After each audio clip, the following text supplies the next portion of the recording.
importantíssimo que muita gente tem, que ele é um desconforto que pode perseguir, pode estar junto com a pessoa durante toda a vida. Vocês já devem ter ouvido falar da hiperidrose, que é um excesso de suor em algumas regiões do corpo. Algumas pessoas podem ter nas mãos, outras nas axilas, outras nas costas, nos pés. E, gente, não é um suorzinho. É um excesso, é algo extremo e que isso acaba sendo muito desagradável. Por isso a gente convidou o querido cirurgião plástico, Dr. Marco Cassol. Bem-vindo. Boa tarde, tudo bem? Boa tarde. Prazer enorme tê-lo aqui. Igualmente. Olha, achei tão legal isso aqui que você trouxe hoje, a gente já vai mostrar. Já vamos explicar a pele. E, olha, esse é um assunto assim, se você conhece alguém que tem o problema, que já diagnosticou até o problema, mas que tá na dúvida se vai recorrer a alguma ajuda, o que fazer, que tratamento, liga para esse amigo ou para essa amiga para assistir a nossa pauta. Doutor Marco Cassol, antes da gente mostrar o nosso vídeo, eu queria que você explicasse por que ocorre essa hiperidrose. Tem pessoas é uma disfunção. É uma disfunção. Tem pessoas que acabam tendo uma produção excessiva de suor, né? Muitas vezes só localizado nas mãos, né? Menos comum, e mais comumente localizado na axila. Tá. Então acaba tendo um excesso de produção de suor na axila. Fica assim, não só o suor, porque muitas vezes aquele molhado da camisa e tal incomoda, mas em alguns pacientes acaba incomodando mais ainda pelo excesso de produção de suor dessas glândulas, um odor excessivo, né? Uma acidez excessiva da região das axilas. Um desconforto também pelo odor. Pelo odor. Tá. Então, o que a gente pode fazer, a gente vai falar de vários tratamentos aqui. Vamos, porque tem tratamento. Tem tratamento. Então, além dos desodorantes, que hoje em dia já existem desodorantes, né, específicos para isso, que ajudam, né? E que, como qualquer tratamento, também tem os seus parefeitos. Né? E nós vamos falar dos casos, porque os tratamentos podem ser diferentes para quem tem um excesso de suor nas mãos ou um excesso de suor nas axilas, Exatamente. Isso é bem importante orientar o paciente, né? Que é um pouco diferente o tratamento. Tá. Quer começar? Vamos começar com o vídeo, então? Nosso vídeo está no ponto, Má? Ou a gente mostra primeiro essa ilustração que ele trouxe aqui no estúdio? Vamos lá, vamos pro nosso vídeo, então, aqui na tela, que vai mostrar um pouquinho. Aqui já é... Bom, vamos soltar. Qualquer coisa a gente para a imagem, tá? Vamos lá. Isso aqui são esses desodorantes mais modernos agora que a gente consegue... segurar, né, um pouco. Isso, diminuir a sudorese e com isso diminui também. Tá. Essa aqui, as medicações, aqui tem várias medicações, os beta-bloqueadores, né? São medicações que acabam diminuindo o efeito... efeito da adrenalina no coração. Mais ou menos isso. É uma medicação... Consegue segurar um pouquinho o vídeo? Vamos segurar aqui. Isso. Mas o que tem a ver a adrenalina? Quando a gente está mais ansioso, todo mundo está mais ansioso, acaba suando mais. Isso é normal. Essa produção de suor ligada... Entendi. Exatamente, essa ansiedade. E isso, em alguns pacientes, é uma coisa muito intensa. Tá. Ao ponto de pingar a axila, né? Olha só. E as mãos. Então, nesses pacientes, a gente pode... usar aquelas medicações que a gente mostrou antes aqui. Tem várias medicações, que vão controlar, então, uma euforia que já faz a pessoa suar. Não vai controlar a euforia. Não é isso.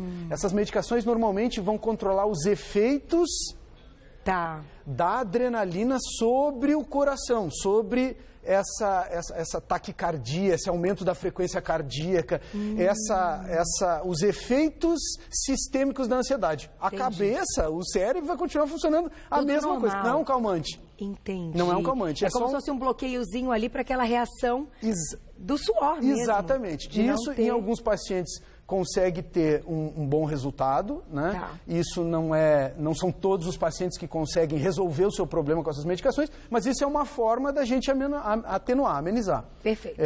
A gente está falando de vários tratamentos, esse é um dos tratamentos. Talvez o primeiro... para alguns possa ser um recurso num primeiro momento. Exatamente. E aí a gente segue para esse outro, que é o das mãos. Aqui no caso da sudorese excessiva nas mãos, né? Hoje a gente tem equipamentos que tratam, atenuam. Tá. Tem que ter essa noção também que não é um tratamento radical os aparelhos que existem para a sudorese. E existe uma cirurgia torácica, então é uma cirurgia que vai cortar um nervinho dentro do tórax. É uma cirurgia que vai até a gente chama simpatectomia. O gânglio estrelado que fica lá na coluna, Vamos lá atrás. soltando o vídeo então, enquanto o doutor Marco vai explicando. Fica lá na coluna e daí vai fazer um cortezinho nesse nervinho lá na coluna. Tá. Né? E com isso, não vai cortar o nervo aqui na mão, não é isso? Mas é como se... Como se isso acontecesse, parasse de exatamente, de irrigar. Exatamente. Entendi. Só que esse nervinho é cortado lá na coluna, não é aqui na mão. Não é na mão. Isso. Tá. Isso aqui, então, o aparelho, que existe também um tratamento, né? Pra gente... Isso. Vamos deixar a imagem parada aqui? Tá. Vamos para a nossa mesa, que eu acho que aqui na mesa vai ficar mais fácil de explicar até do que com o Bom, vídeo. então, esses tratamentos que a gente falou ali, mostrou no vídeo, são alguns tratamentos, mais rápidos. Não, tratamentos para a mão, né? Para axila, existem algumas coisas diferentes. Então, vamos fechar a mão e depois a gente vai para a axila. Doutor, tem umas perguntas para te fazer. Ok. Quando o paciente começa a apresentar esse sintoma do suor, pode ser uma coisa que nasça já com o paciente, e quando criança ele já tem esse excesso de suor, principalmente nas mãos? Sim. Eu estou perguntando isso, gente, pelo seguinte, meu marido não se incomoda de eu contar, mas ele já fez a cirurgia e ele se recorda de quando criança, as mãos molhadas e de borrar desenho na escola, de borrar o papel, de ter muitas vezes aquela vergonha de dar as mãos para outra pessoa para cumprimentar, né? Então isso é uma história que eu conheço porque está próxima, mas eu imagino que pode ser realidade de muitas pessoas. Sim, ele fez aos 20 anos a cirurgia, então é recomendado em que momento da vida algo mais invasivo, eu diria, a cirurgia no caso. Tem que esperar ter uma idade, né? Porque, enfim, está em fase de crescimento. Exatamente. O ideal é esperar passar esse período da adolescência, da maturidade endócrina para fazer a cirurgia. Então, depois dos 18 anos seria o ideal. Tá. Mas muitos desses pacientes acabam tendo muito precocemente esses sintomas, né? A mão, por exemplo, da mão, que é o que incomoda mais. Mas normalmente na adolescência, depois do período nas mulheres da menarca, início da menstruação nas mulheres, né? E da adolescência nos homens, acaba se intensificando mais esses sintomas. Então é depois desse período que normalmente a gente acaba fazendo a cirurgia, que é uma coisa um pouco mais invasiva, que tem como qualquer cirurgia riscos, enfim. Mas é uma cirurgia simples, com uma recuperação tranquila. Então essa é uma cirurgia torácica. Daqui a pouco a gente vai falar sobre a cirurgia da axila, que a gente quer mostrar aqui. Totalmente um pouco diferente. Vamos colocar a perguntinha na tela. Vamos lá.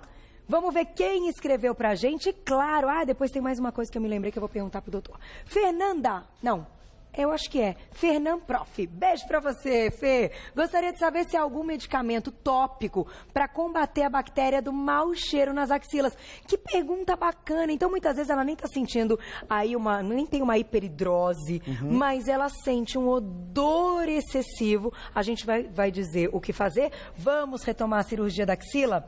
E uma coisa que eu me lembrei. O paciente que passa muitas vezes por essa cirurgia, que tem um excesso de suor nas mãos, ele pode diminuir o suor nas mãos, mas ele pode compensar em outros locais do corpo. Exato. Você já conta pra gente. Tá, okay. Volto já pra gente continuar, porque olha, a gente tá falando de um problema aqui, nós vamos resolver outro do lado de cá.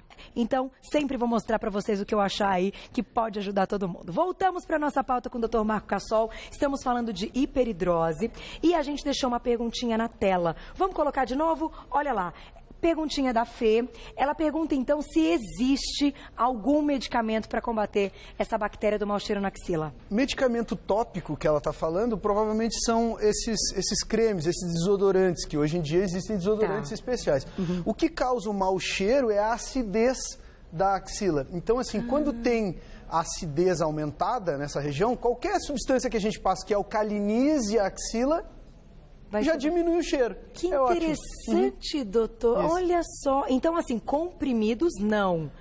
Para o odor, não. Para isso, não. Mas o desodorante tão específico, que hoje você falou que já tem, uns muito bons para isso, sim. Isso. É viável. Sim. Voltando à minha pergunta, para a gente encerrar, então, a parte de cirurgia para quem tem um excesso de suor nas mãos. Após feita essa cirurgia, Alguns pacientes notam que as mãos param de suar, porém, outras partes do corpo podem aumentar um pouquinho essa hiperidrose. Isso é verdade? Isso é verdade, isso pode acontecer, né? Isso não é comum, mas pode acontecer. É uma compensação da falta desse estímulo simpático. No corpo tem aquele estímulo que ativa a gente, que prepara para a guerra, para o susto, que é o simpático. E tem o parasimpático, que é o relaxa, o do vagal, né? Que relaxa e tal. Quando a gente tira esse estímulo simpático, né, acaba muitas vezes, em alguns pacientes, havendo uma compensação. Por exemplo, com a cirurgia, com essa cirurgia simpatectomia, cirurgia torácica que corta o nervinho lá na coluna, né? E é uma cirurgia com uma recuperação muito tranquila. Hoje se faz por vídeo, não precisa mais abrir o tórax. É muito tranquilo, mas pode acontecer isso. Então, os pacientes que vão fazer esse tipo de cirurgia precisam estar orientados em relação a isso. E, claro, é aquela situação, é escolher entre estar suando num lugar que incomoda mais e outro que não vai aparecer tanto, que não vai trazer uma situação de desconforto. Então, isso é muito, muito interessante. Usei aí o exemplo do maridão, espero que ele não brigue comigo, mas eu acho que bons exemplos a gente tem que colocar aqui. É uma cirurgia que teve um resultado super satisfatório na vida dele, isso ele mesmo quem diz. Mas agora, falando a respeito do excesso de suor nas axilas. Nas axilas. Então, o que existe de tradicional, assim, o primeiro tratamento que a gente faz para a hiperidrose da axila? É o Botox. A toxina botulínica é para axila também? Exatamente. Que legal. E diferente da toxina botulínica que a gente usa para as ruguinhas, que dura 6 meses ou às vezes até menos do que isso, se a gente mostrar a agulhinha, é uma agulhinha bem fininha. Deixa eu botar um fundo branco aqui dá para ver. É a mesma que é aplicada a toxina botulínica na testa, por exemplo? Exatamente a mesma toxina botulínica, né? Com a mesma agulha, tudo igual. Tudo igual. Só que na axila, em vez de durar 6 meses, acaba durando mais de 1 ano, 1 ano e meio, normalmente. Dura umas 3 vezes mais do que quando a gente aplica na ruguinha. Mas o efeito é esse, diminuir o suor, diminuir o suor e acaba também diminuindo o odor também quando diminui o suor. Olha que interessante. E assim, para quem não quer, então, uma cirurgia, algo mais extenso, que a gente já vai contar o que seria essa cirurgia. Isso. A toxina botulínica pode ser feita assim, então, acabou o efeito, faz de novo, acabou o efeito, normalmente os pacientes fazem a cada 2 anos, vai fazendo sempre. Claro que o número de pontos, normalmente a toxina botulínica a gente faz 10 pontinhos, né, ou menos do que isso, na face, e na axila a gente precisa de um volume maior, a gente precisa fazer pelo menos 10 pontos em cada axila, ou dependendo do grau de hiperidrose do paciente, às vezes até mais do que isso. Então, é isso também que tem que estar ciente, mas que bom que hoje a toxina botulínica pode ajudar muito. Invasivo, uma recuperação muito tranquila, é uma coisa que é fácil de fazer, faz no consultório, né? E o resultado muito tranquilo. Agora, vamos usar alguns pacientes da pele, aqui eu achei muito legal. Isso aqui, a toxina botulínica é o seguinte, isso aqui como se fosse essa agulhinha, né? Que a gente vai fazer na pele, uma agulhinha pequena, só que a gente vai montar aqui numa escala um pouco maior. Vai então injetar, como se essa aqui fosse agulha, né? Injetar toxina botulínica aqui, ó. Nessa glândula, é uma glândula. Aqui na glândula. Então injeta aqui, certo? E a glândula sudorípara, a glândula do suor, ok? Vai diminuir a sua atividade. Entendi.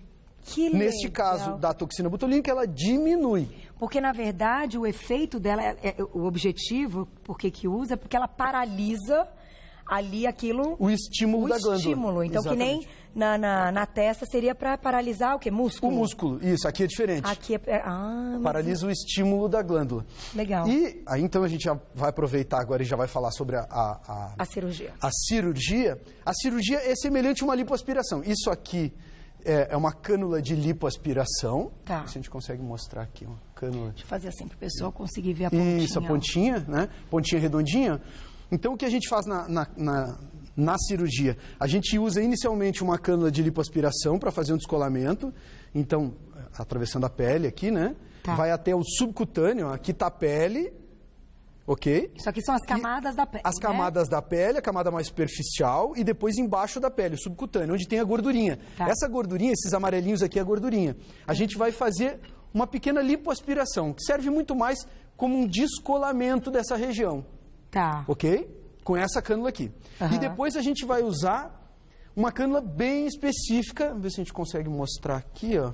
Olha aí, Carol. Ó, pra gente ver. Essa pontinha, isso, olha a pontinha dela, ó. Tá vendo que tem só um furinho e ela tem como se fosse um ganchinho na ponta. Tá. Essa cânula é específica para tratamento da hiperidrose axilar. Então é uma cânula especial. A gente vai fazer uma raspagem. Normalmente, a gente usa, na cânula normal, ó, a gente usa os furinhos para baixo. Ok? Nessa cânula aqui, a gente vai usar o contrário, ó. É para cima. Para cima. A gente vai raspar. Vê se consegue mostrar ali. Isso, ó. Vai raspar a glândula por dentro. Entendi. Então é como se a gente fizesse uma raspagem da pele por dentro. Olha que interessante. Nesse caso, você consegue remover gordura da região. Um pouquinho da gordura, que não é o objetivo principal, mas a gente remove porque a gente faz um descolamento. E ainda você tira totalmente a função dessa glândula, ou não? Tira completamente a função da glândula e tira não só o suor, como o odor, permanentemente com a cirurgia. Entendi. Agora, uma pergunta importante, doutor. Se a gente tem a glândula e a gente tem que suar, é porque isso é algo positivo, fisiológico, e um mínimo a gente precisa. Nesse caso, o paciente também vai ter uma compensação de suor em outras regiões? Não. Diferente da outra cirurgia, isso não acontece. Porque naquele caso da simpatectomia, existe um estímulo do simpático, né? Do sistema nervoso autônomo simpático, esse que ativa. Então ele segue mandando o estímulo e não consegue ter o resultado lá, então ele acaba estimulando um outro lugar. Entendi. Nesse caso, não. Nesse caso, não acontece isso. Mas isso não vai fazer com que essa pessoa, esse paciente, tenha algum problema porque ele não está eliminando esse líquido através do suor. Não tem Ele vai suar um pouquinho em outras partes, o que é normal, às vezes na cabeça. Ele vai continuar exatamente igual o que eram os outros lugares. Tá. Só vai diminuir na axila. Na axila. Não vai ter mais suor e não vai ter mais odor. Olha só. Né? Então, acaba acontecendo com muita frequência nesses pacientes que têm hiperidrose, uma acidez aumentada, que é o que traz o odor. Nesse caso não tem mais acidez, porque não tem mais sudorese e não tem mais o odor. Isso é para o resto da vida. Para o resto da vida. É uma cirurgia única e resolve completamente, permanentemente. O pós-operatório é tranquilo nesse caso? O pós-operatório é chato. Tem uma porque essa região pós-operatória essa é chatinha. Porque essa região das axilas é uma região que tem muitos vasos linfáticos. Tá. Então, semelhante a essa região do pescoço, semelhante à região inguinal, a região da virilha, né? Essas regiões, quando a gente mexe, por exemplo, a gente faz uma lipo no púbis do paciente, fica muito inchado depois da cirurgia. Porque retém líquido por causa das... Não, porque a gente acaba lesando os vasinhos linfáticos, os capilares linfáticos. Tá. Que tem muito nessas regiões. Entendi. Na região do púbis, né? Na região da axila e nessa região do pescoço. São as 3 regiões do corpo que mais tem. Então, o que acaba acontecendo é que essa região da axila, o pós-operatório é mais chato. Tem que ficar com o bracinho pra cima? Não isso, mas fica inchado, tem uma tendência a ficar mais durinho, então tem que fazer drenagem pós-operatória. Eu até trouxe aqui o rolo de massa que eu uso. Esse rolo eu uso nas lipoaspirações. É como se a gente fizesse é um rolo de massa, só que ele é maciço, é de inox, e ele pode ser esterilizado. Então a gente coloca na autoclave, ele é esterilizado e ele é usado durante a cirurgia. Que legal! Isso, na lipoaspiração. Na axila. Na axila a gente usa também, né? Quando acaba a cirurgia. É uma forma da gente fazer uma drenagem linfática, só que um pouco mais efetiva no transoperatório, durante a cirurgia. A gente usa esse rolo aqui durante a cirurgia. Então, gente, não se assustem, eu vou fazer a cirurgia, ainda tiver acordado antes ali de levar a anestesia. Mas o que é isso? Alguém vai apanhar no meio da cirurgia, alguém vai bater no marido. Não, isso aqui é de propósito. Mas agora, bom, você contou aí essa história, um monte de gente vai olhar e falar assim, então peraí, se eu tiver um rolo e ficar de repente fazendo na barriguinha, assim, o rolo, nas gordurinhas, ajuda alguma coisa, na lipoaspiração isso é um pouco diferente, Carol. Não tem nada a ver, né? Não, porque assim, durante a cirurgia, a gente faz um descolamento, como a gente mostrou aqui a gente coloca a cânula, né, nessa região da gordurinha, e a gente faz um descolamento na axila, que não é bem uma lipoaspiração, é uma coisa diferente, mas na lipoaspiração corporal também. Está perguntando sobre a lipoaspiração. E nesse descolamento, a gente mobiliza o tecido, mobiliza a gordura, né? E essa mobilização da gordura no transoperatório permite que durante a cirurgia a gente consiga, com o rolo, efetivamente moldar a gordura. Entendi. Que depois que ela está cicatrizada, isso se consegue muito pouco, muito tênue. E durante a cirurgia, não, a gente consegue efetivamente muito. Porque a gordura está toda descoladinha. Então a gente consegue... como se fosse uma pavimentação. Modelar, né? mesmo. Consegue modelar, consegue regularizar, consegue simetrizar, consegue deixar muito plano, né? Muito regular aquela região. Até para não inchar depois, inchar menos. Não incha não, menos, não, sempre vai inchar. Criar essa expectativa que vai inchar menos, não. Mas com esse rolo a gente consegue mais uniformidade da lipoaspiração. E isso é muito, muito bacana. É uma coisa muito simples, o paciente não sente absolutamente nada, é uma técnica que não é invasiva e é muito efetiva, funciona. Gostei. Vamos colocar mais uma perguntinha do público. Gente, chegaram muitas. Eu abri o meu aqui agora. Uau, muita pergunta. Aline, beijo, que foto. Amiga, adorei isso, que romântico. Costas, olha lá. Fiz a simpatectomia para o suor nas mãos. Porém, o meu suor compensatório das mãos ficou bem maior. Algo que pode ser feito nesse caso é aquilo que a gente falou. Que isso pode acontecer e as costas, né, Aline, a região das costas. Existe como melhorar isso né, usando aparelho. Hoje já tem um aparelho específico para tratamento da hiperidrose localizada. Tá. Né? Então a gente falou de alguns tratamentos aqui, o botox, a lipo axilar, né, ou o tratamento cirúrgico, que não é bem uma lipoaspiração, é uma raspagem da glândula por dentro. Mas o que acaba acontecendo nesses casos em que as áreas são extensas, como as costas, a melhor indicação é iontoforese, que a gente mostrou antes. É o tratamento com aparelho específico para hiperidrose. Aí no caso nas costas. Nas costas, no caso dela. Entendi, como se fosse um laser. Exatamente, é a mesma coisa, um laser. Não é bem esse não é um laser, mas pode ser... Pra gente entender. Só para entender. Como se fosse um tratamento, parece um tratamento estético, mas na verdade ele tem um objetivo de diminuir o suor nas costas. É a mesma coisa, exatamente. Que interessante. Isso. Aline, vou mandar um beijo pra Aline. Aline atenua tira, só, né? Não consegue resolver completamente, mas atenua. Pode ajudar muito. Isso. Entre em contato com o Dr. Marco Cassol, eu sei que chegaram muitas perguntas, ele tem o Insta, você tem, né, que é @Clínica Marco Cassol. Então acessem, podem entrar e seguir @Clínica Marco Cassol. Dr. Marco, vai lá no nosso Insta, tem um monte de pergunta para você. Ótimo. Claro que dentro do tempo dele ele vai respondendo para todo mundo. Quero agradecer. Uma pauta muito legal. Chegaram muitas mesmo. Ótimo. Todo mundo falando aí dos desodorantes e tal. De repente, se você puder dar uma dica, a gente não pode falar marca aqui no ar, mas se você quiser depois colocar no seu Insta uma indicação, eu acho que pode ser legal. E tem um site também que é marcocassol.com.br. Vocês podem acessar. E eu só posso agradecer, queridíssimo, sempre competente. Muito obrigada. Muito obrigado, Carol. E eu adorei sua nova aquisição. A pele aqui é... Não, isso aqui é demais pro vídeo, para você ter no consultório. Dá para mostrar, para orientar, explicar, o paciente consegue entender com mais facilidade. Como é bom visualizar o que a gente não consegue ver, né? Assim. Então, tá aqui. Adorei sua ilustração. Até a próxima. Obrigada mais uma vez, doutor. Eu que agradeço. Muito legal. Esse assunto é sério. Procurem ajuda, porque esse desconforto não é bacana. Aliás,